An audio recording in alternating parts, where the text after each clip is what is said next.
Okay, well, welcome to our next show here on the MAFAC Visit the Exhibit. My name is Al Mahale. I'm the exhibit coordinator here at MAFAC, Marshall Area Fine Arts Council. And today we're here with Karen Stombaugh, who has a beautiful show of pastels, and we'd like to take some time talking with her about herself and the show. So welcome, Karen. Thank you. We're glad you came. First of all, can you tell us a little bit about how you started into art? How long have you been doing this?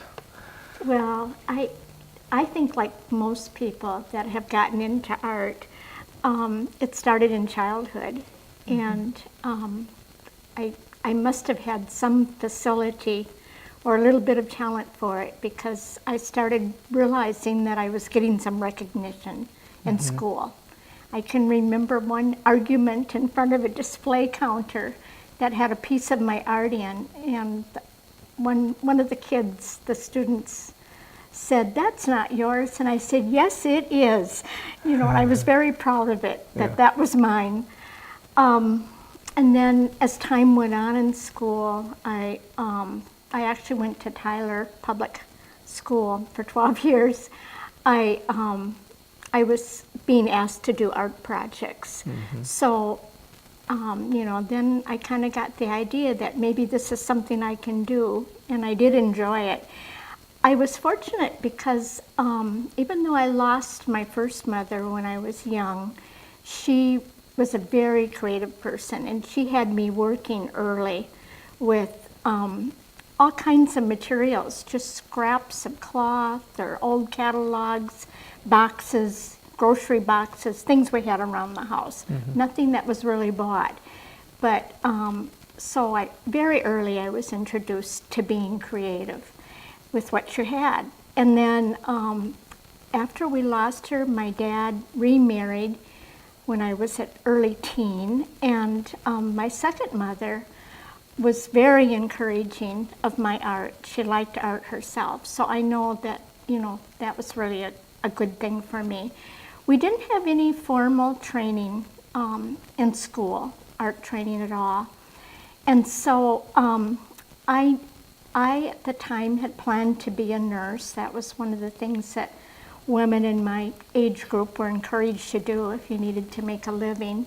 And I like science a lot, so I went to nurses school, and I took my first college classes were at Augsburg College, my science courses, but they also had art courses. So I think my first drawing class was at Augsburg College, and I just took that extra, you know, kind of snuck it in. And it just felt so special to me to be able to do that. It was really a treat, and it was so different from everything else I was doing. So so I guess that's how I got into art. I knew at college I had an oil painting kit, and I had art supplies, and I was actually painting and going out and sketching. So is there maybe one specific event or experience you had that kind of said, I want to be an artist? Well, I do remember that my first exposure to pastels was at a slumber party of a girlfriend. Her sisters did some really large, brilliant pastels, and I was just blown away by that. But in my daydreams as a child, I was always an artist. I was more an artist, and I lived more kind of a bohemian lifestyle than I did anything conventional. Nursing, my job, family, kids, none of that really figured in my daydreams. And I look back at that, and I just was naturally felt like an artist even then. But I just thought it was a daydream. I didn't take it seriously. Yeah, and so you kind of try a lot of different things, and you've settled into pastel. Is there anybody in your experience that has, I don't know, been an influence, a particular influence to you in your art? you know, as far as art history is concerned, I would go back to the cave dwellers, the paintings like in Lascaux, France, and some of the other cave dwelling paintings. I was really blown away by looking at those because they were so, they had such a sense of the life experience of those people that did those paintings. They were very connected to life. And you didn't know how exactly, because we don't know what their lives and their lives and beliefs were like. And then as I studied art history, you get exposed to so many different artists, but the ones that I particularly liked early on were Maurice Prendergast and Charles Birchfield. They were both somewhat early impressionists, but sort of expressionists also. I also liked Van Gogh a lot. And then later, after I had achieved a BFA from the University of Minnesota, I did that after nurses training. Well, during the time I was working, I went to night school. And I would go to a lot of the in-town art exhibits, ones that I thought interested me. And I went to one that was downtown Minneapolis in the Warehouse District. And there was just this amazing pastel artist there. His name was Frederick Somers. I knew right away that he was way beyond mediocre. I was just blown away by his paintings. And by then I had already been working with watercolor, acrylic, and oil. But I just thought, this is something I have to try. These are so well done. So I started taking pastel courses, and I also went down to Fred's studio in Northfield and bought my first 2 paintings from him, and this would have been like in the mid-'80s. So what was really nice is I've been able to follow his progress, and I have since collected a few more paintings because his work has evolved so much from his earlier work. It's just amazing to see how he's gotten much more abstract, but he still combines it with an element of realism and much more colorful and very, very confident with his strokes, which is just amazing to me that someone can do that. And then another artist that I really liked, who's current, is Margaret Wall Ramona. I don't know if I'm saying her name quite right. She had a show at the Minneapolis Institute of Art several years ago that I was totally blown away by. It was oil. And she combines realism with abstraction, but kind of dovetails them and totally turns these realistic images of plants, which I just love, I'm a gardener, on their heads. And how she combines these elements, it was just so fascinating. So I've always kind of had those 2 artists, Fred and Ramona, in mind as I work, but I haven't been able to get to that point yet. I've been concentrating mainly on just learning how to use the pastels. It takes so much practice to just use them and not goof up the paintings. So I have a ways to go, but I'm very happy for people like this that are so inspirational. I Karen, brought a Heilman box that has how I would normally organize my pastels in the studio. And then when I'm working outdoors, I have another box that I can actually slip the pastel sticks into the foam so that if they tip on the ground, they don't actually fall on the ground. The foam traps them in place. So do you have as wide a palette then when you do that? No, I have about half the pastels that I would have here. And then I usually carried colored pencils with me and some little hard new pastel sticks when I'm working outside.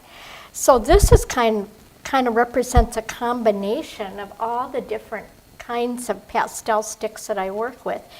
Pastels are kind of like pure pigments of chalk, except the pigments actually come from the same sources as you would get any paint pigments from, like cadmium or what's the blue color? Cobalt. Cobalt, yeah. But they're ground down so that they're just pure pigments, and then they're combined with a gum binder. And they come in all different sizes and hardnesses. And this is a very hard little pastel, new pastel. And these are the ones that you usually start with. There's a lot of different kinds of paper available now. Traditionally, the pastels were done on this Canson My Tinties paper. And there's two sides of it, smooth and rough. I like the smooth side, and I actually even take a little bit of fine sandpaper to it and sand it before I work on it. It improves the tooth. You need a surface on your paper that the pastel is going to grab onto, or that the surface is going to grab the pastel onto. So now, in the last few years, there's just been a plethora of companies making various kinds of pastels, papers. So there's something called the pastel board that comes in different sizes that has sand on it. This is a sanded paper called Color Fix. This is one, a very expensive paper called Sennelier Pastel Card that it grabs the pastel so firmly that if you want to erase it back off, it's hard to get back off. So you have to be really careful. It's like drawing how on you sandpaper. put the first, layers on. Some of these you can actually do a watercolor painting on. This was my favorite paper, and that company has gone out of existence. But now it was called Wallace. But now another company is trying to make it, so I hope it comes back. I guess I don't have a UArt one in there. That's another one that I've been using. So some of these papers are better for doing an underpainting on, where you would take and put pastel down, and then you could wash over it with alcohol or turpentine, or you can actually do a watercolor painting as your underpainting, and then you can go over it with pastel. So there's a lot of ways to work these. These are called soft pastels, by the way, rather than oil pastels. You can tell they're really powdery. The pastel comes off on your hands. And how my process is normally, I love nature oriented subjects. So, and I just really connect to being outdoors and to the atmosphere. I'm a very avid gardener. I have been since childhood. And so the two just seem to go together.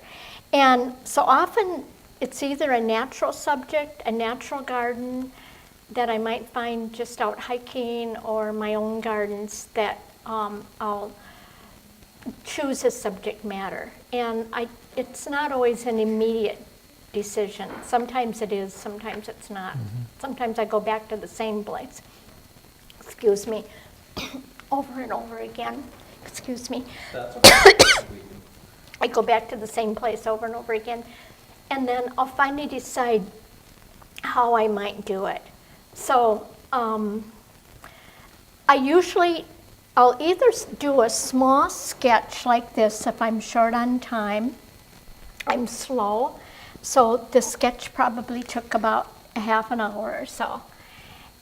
Or I'll stay on one spot for about 3 hours, and then my eyes get tired and the sun and the light change, and I just can't stay there any longer. So I never am able to finish a painting on location.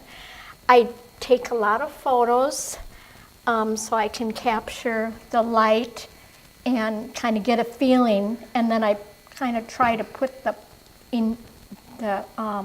initial drawing or sketch or study together with the photographs to create the final pastel in the studio.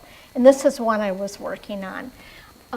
And I was just telling Alma that I was concentrating so much on trying to get these top branches to have this feel that I forgot about how I was placing the trunks. And so when I did this one, I was placing the trunks of these trees. These are Georgian pines, all equidistant. And it wasn't until I came back into the studio the next day that I realized what I had done. So then I had to take a brush, and you can, usually you can scrub this pastel back out by brushing it. Usually I have a piece of tape underneath the board that I'm working on to catch this pastel dust. It gets all over. Some people have a vacuum machine where they can kind of gently suck it up. I can imagine that I have really pretty lungs. But other tools that I might use besides a brush if I want to get the pastel back off this is a kneadable eraser. They come looking nice and clean, and then they end up looking like this. And I can, gently wipe that back off. And I can use this to spread the pastel around, like say some little spot got too dark, I can go in and change the edge a little bit. So a lot can be done with those, or a chamois cloth. Or at a certain point, I can take a real hard pastel stick or a pastel pencil like this. This would be a new pastel again. And I can go in and I can clean up these edges. So I can take this pencil and I can kind of go back over it and I can use the pencil to do a little blending without over blending it. I can do the same thing with the stick. And that's where it just takes a lot of experience to figure out what to use to get the effect that you want. The paper can only take so much pastel. So the more pastel you put on, the more likelihood that you won't be able to get any more on. And the pastels lose their freshness and they lose their luminosity and the colors get muddy. And this is really a problem for me because I tend to want to overwork my paintings. And if I could ever get to the point where I could just put it down and layer the pastel on, gently blend some areas and leave it and stop earlier, it would be much better. And so that's another goal I'm working on. So now when I want to change something, I just have to go in and brush it off because it doesn't work to put any more down at a certain point. And so you come to this by experimentation, how you find that point? And the only way you can figure that, to learn what that point is, and of course every painting is different. You might be working on a painting and it's just not turning out the way you want it to. Yeah. So a lot of this is just persistently working until you can get it figured out. And it just takes a lot of practice. That's all I can say about that. You have to be painting almost every day, I would say, at least if you're going to get beyond mediocre. Right. So let's move to your show and talk about your show for a little bit, if we could. The name of the show is Oh How We Grew. Yeah. How did you come up with that, or what is kind of the concept behind your show today? Because two of my favorite subject matter are gardens and plants and water subjects. And so when I decided to do this show, I felt like I had to come up with something that would be in line with what I do. And I had already named one painting Oh How We Grew and gotten an award on it. And then I thought it would be fun to do a whole show just based on that idea. And I had so many plant-oriented paintings that just seemed like a good way to follow through and also to come up with new ideas. So this was a painting that I did of my garden where I live in Deep Haven, Minnesota. And what can I say about it? I decided to call it Oh How We Grew. And I love the luminosity that the dahlias were achieving. And I struggle a lot with the leaf placement. This is something I've been working on with the plants because you can't put all of the leaves in and they have to make some sense. So you need to, I've been trying to figure out how to block in some and imply others. And that's just been a real challenge. It was actually one of the reasons why I wanted to do the show, because I thought it would be an incentive to get more work done on the leaf patterns of these plants. The flowers in some ways are easier to do. So this one I entered in, it was the third painting I had entered in the Pastel Society of America show in New York. And I was surprised that it got an award, it did.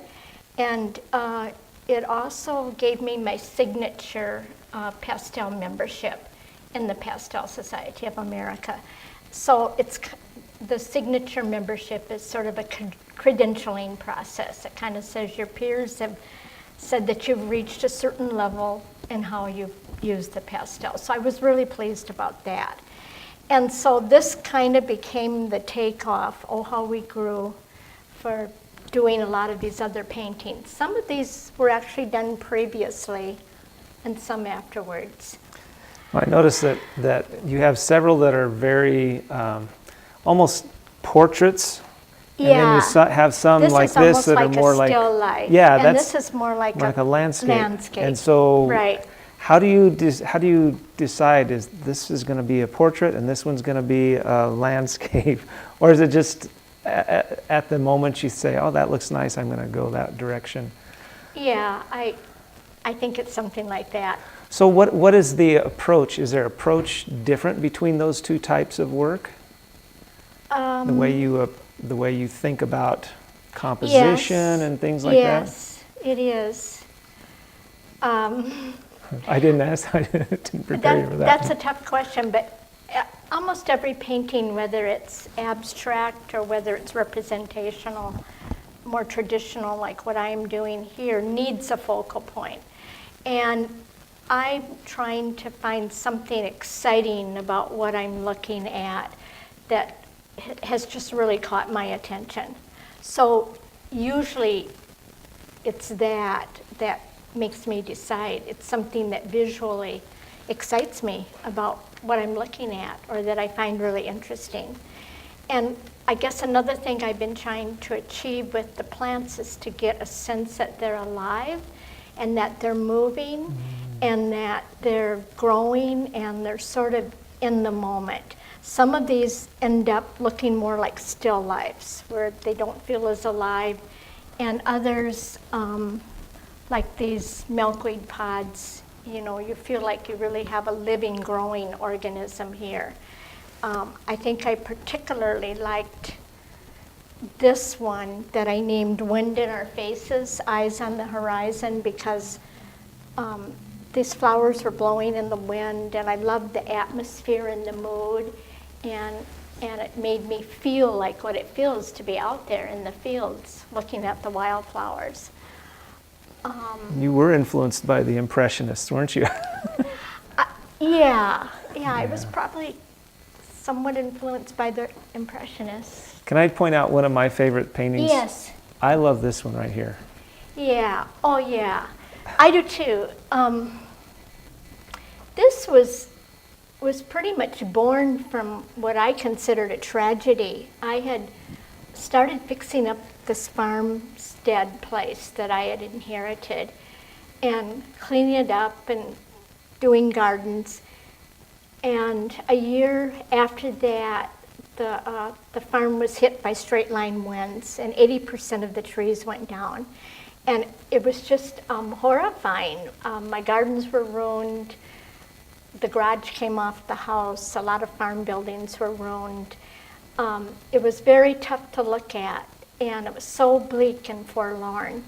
When we cleaned out these farm groves all spring or all winter, and in the spring, the farm grove looked like this. There had been 9 rows of trees, but now I could look through and see the fields, which wouldn't have been possible before.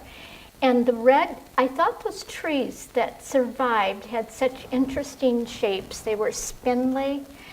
And I started realizing that maybe something could be done with them because they were so interesting to look at. And so in the morning when the sun was just coming up and the bright red sunlight was reflecting off these trees, I did quick sketches and took photos. And eventually this painting resulted, and I called it Survivors of the Straight Line Winds.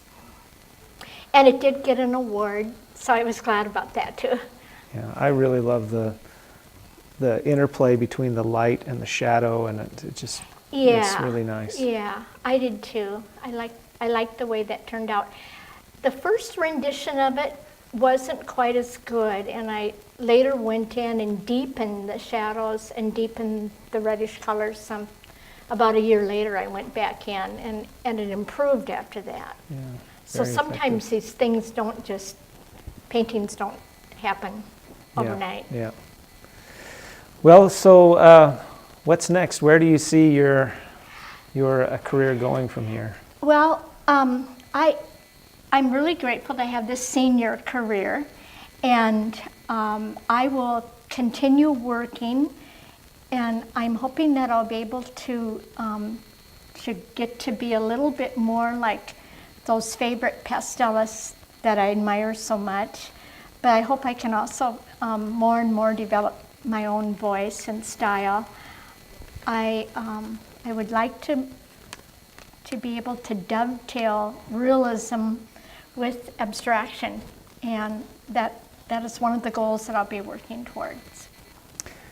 For any aspiring artists, students, or others who, like yourself, come into the craft later in life, do you have any words of advice for us? Well, let's see. If I were talking to a younger person, I would say, be sure you have a way to make a living because it's not assured if you're an artist. And also, really early on, work on draftsmanship and learning to draw. I could have used a lot more help with just developing good drawing skills. And if you have that, then you can take it anywhere and you will come out with something eventually that's really beautiful and meaningful also.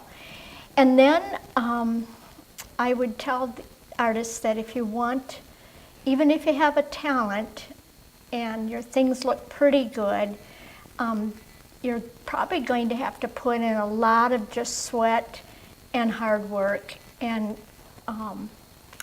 in order to get better. And so I would just say to keep at it and not give up and not get discouraged. And there's a lot of voices that will come at you that will, where you can feel discouraged. The other thing is, I wanted to mention that my art has just been such a wonderful outlet from some of the other aspects of life that are hard and difficult. The art takes, just like the garden, takes me, kind of breaks up other things that I get obsessed about that are painful or that I'm worried or anxious about. So it's just a great thing to have, whether it's visual art or whether it's music or writing, anything creative like that, I think is very healthy for a person. Well, thank you, Karen. We just would like to remind you to come to the Marshall Area Fine Arts Council, MAFAC, here at 109 North 3rd Street in Marshall. Our hours are Tuesday through Friday from 12 to 5:30 and Saturdays 11 to 3. We appreciate Karen Stombaugh for taking some time with us. And I thank the Marshall Fine Arts Council for letting me allowing me to have this show here and this opportunity. Thank you.